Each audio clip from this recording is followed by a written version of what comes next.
This is where Jasun is buried, at Rosemount Cemetery in Elizabeth, New Jersey.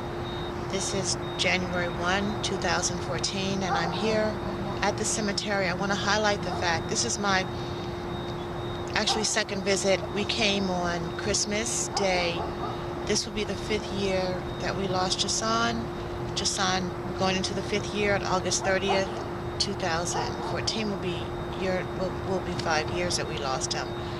I want to show to everyone what has transpired here. These are the flowers where Jasun, we place flowers because there's no marker. The flowers are right here. There is no marker. There is a marker for someone else, but there's no marker for Jasun. And so we are going to now place a marker here. The reason why there's no marker is because of the devastating effect that his loss had on us, especially me as his mother. I was so traumatized and devastated at Jasun's loss. I haven't been able to come here for 5 years. This is actually my only visit, my second visit, which was just a week ago, the first visit.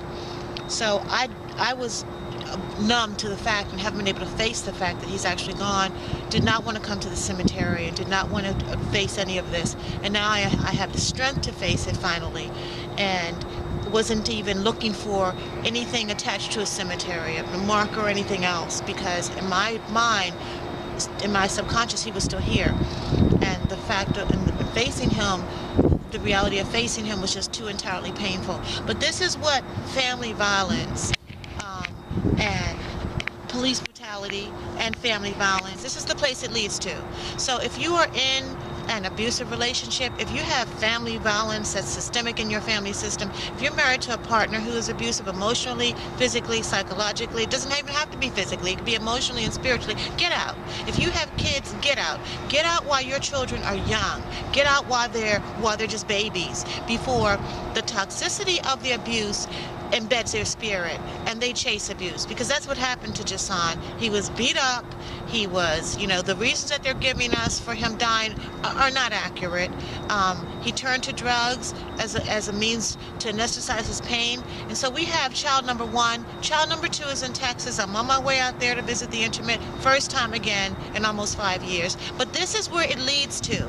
There is no other place that family violence, which leads and places our children in the hands of other violators, this is where it takes them. It takes them to the grave. It takes them to the grave. We have the power as parents to make a difference by stepping out of abusive paradigms, however they look or feel. Whatever you gain from it, guess what? This is the end result. You lose everything. You lose your future. Because when you lose your child, you lose your future. And that's the bottom line. And that's what I want to share here. We have to begin to love our children and love ourselves and know that we're better than this.